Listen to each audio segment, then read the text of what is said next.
Hello guys, welcome to my channel UPSC Study Together. I hope you all doing good and all the best for those who gave prelims this year and giving their mains. And I did not give attempt this year because before 10 days to the exam, I was in a confused state whether to give prelims or skip and save this attempt because of failures in previous attempts. So finally I decided not to give this year attempt and after looking at the prelims question paper, I was scared and shocked, and I thought that I took a wise decision and I have saved my attempt. And I felt that for 2024 prelims, we must be able to solve the questions by picking up the incorrect answer or correct answer, but by not using elimination method. So that means we need conceptual clarity and perfection, and we also should eliminate the elimination method, only the conceptual clarity we need, and this is done only by multiple revisions. So we must do more hard work and more mocks and more revisions so that we will definitely crack prelims 2024 for Pakka. And I'm very late to share this with you because after deciding not to give prelims this year, I started preparing for Group 1 in Telangana, and I have given attempt, and also I have given UPSC, EPF and APFC exam and waiting for the results, hoping positive results, and all the best for all those who gave these exams. And let's get into the video now. So in this video, I want to share my strategy in dealing with polity chapters, and initially I used to read from historical background to the last chapters, but later on I try to compare the topics with one another, so I just want to share this with you. The first topic we have to read is president and vice president.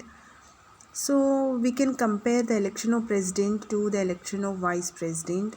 Both are not elected directly by the people but indirectly elected, and we can compare their qualifications, the term, impeachment, tenure, powers and functions. And after reading the president and vice president, then move to the governor at the state level. So now comparing the governor with the president, we can compare the ordinance making power of the president and ordinance making power of the governor, pardoning powers and their powers and functions. And after completing the president, vice president and governor, then we must move to the emergency provisions, which is here emergency provision. So we all know that we have a national emergency, presidential rule and financial emergency. So how the state goes under the control of the center and the powers and functions of the president during the emergencies. So we all read in this emergency chapter, and after reading the president, vice president, governor and emergency provisions, we must move to the second one, which is a parliamentary system, parliament, till budget and controller and auditor general of India. So first reading with the parliamentary system of government, we have parliamentary system of government, and in USA we have presidential system of government. So we all know this, and here we read features of the parliamentary system, merits, demerits, reasons for adopting parliamentary system of government, and then read parliament chapter. Here we read the organization of a parliament, the composition of two houses, system of elections of Lok Sabha, presiding officers of parliament, the sessions of parliament, legislative procedures in the parliament, and reading all the chapters till the budget in the parliament. So here we have to stop after reading budget in the parliament. Then we must go to Comptroller and Auditor General of India, because he is the one who is the head of the Indian Audit and Accounts Department, and he looks after or controls entire financial system of the country at both the central and state levels. So he looks after the financial matters of the budget. So after reading the parliamentary budget, we must read Controller and Auditor General of India.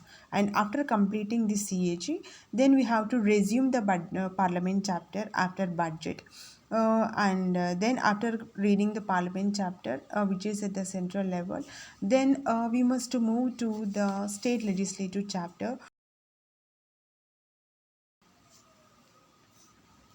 And here we can compare both composition of the houses, the duration, election, and presiding officers of both the houses, and the responsibility of the ministers and all. And the third one is Prime Minister, Council of Ministers, Chief Minister, and State Council of Ministers. So here we compare Prime Minister with the Chief Minister, their type of election, qualification, and their powers and functions, and Council of Ministers, their powers and functions. And after completing these four chapters, we deal with the judiciary part. In the judiciary part, we first deal with the Supreme Court, which is the highest court of appeal. So, after completing the Supreme Court, we read judicial review and then judicial activism and public interest litigation. These four at the union level. After completing this, we deal with High Court, tribunal, subordinate courts, and Lokpal and Lokayuktas. So till now we are done with the part 3 and part 4, and there were remaining chapters which we read after completing all the important chapters. And the fifth one is a fundamental rights, which is very important chapter. So try to memorize all articles, and then the sixth one is Attorney General of India and Advocate General of State. So Attorney General of India is the highest law officer in the union, and Advocate General of State is the highest law officer in the state. Attorney General is appointed by the president, and Advocate General is appointed by the governor. So comparing some other things. And the seventh one is UPSC and the State Public Service Commission. So here we have same set of articles for both UPSC and State Public Service Commission, that is from Article 315 to 323 in Part 14 of the Constitution, and they're comparing their compositions, their removal, and their independence, and their powers and functions. And next one is a Financial Commission and Niti Ayog. So, in Financial Commission, which is Article 280 of the Constitution, we deal with the composition, its functions, and its advisory role. And Niti Ayog, its objectives, its establishment, its composition and functions of the Niti Ayog. So, after completing these two chapters, we deal with the ninth one, which is center-state relations and interstate relations. So, in these center-state relations, how the state goes under the control of the center, and in interstate relations, it's disputes and councils. And 10th one, which is election commission, election and anti-defection. So in election, we deal with the composition, independence, powers and functions. And in elections, we have electoral system, election machinery and its process. And also we can read election laws and then anti-defection law. After completing this, we have 11th one, which is all national commissions. So National Commission for SC, ST, BC, and Special Officer for Linguistic Minorities, and these we have already completed. And then National Human Rights Commission, State Human Rights Commission, Central Intelligence Officer, Information Officer, and State Information Officer.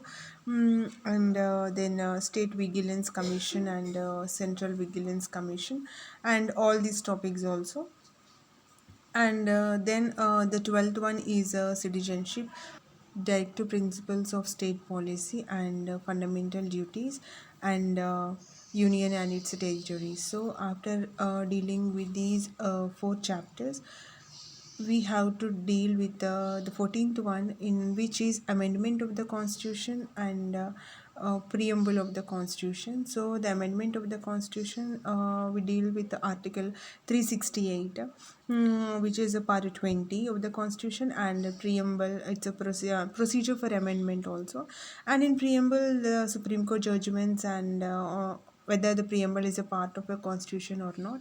So after completing these two chapters, we deal with the 14th one, which is Panchayat Raj, municipalities, union territories, and scheduled and tribal areas. So Panchayat Raj and municipalities, their evolution, and union territories and scheduled tribal areas, their administration, and 15th one is all the remaining chapters. And I think only few chapters were left from the first unit, like first part, like first three chapters, and then GST Council. And we have all done with all these chapters, and then read cooperative societies and the political dynamics. And this is how I read Indian polity, and I hope this could help you to handle polity in an easy way and easy to memorize. I think this will be very helpful for the beginners, and also to do revision. It will be more helpful. And what kind of videos you want regarding UPSC, ask me in the comment section, so that I'll make video on that if I find time. And I hope you all like this video, and we'll meet in the next useful video. Till then, bye bye.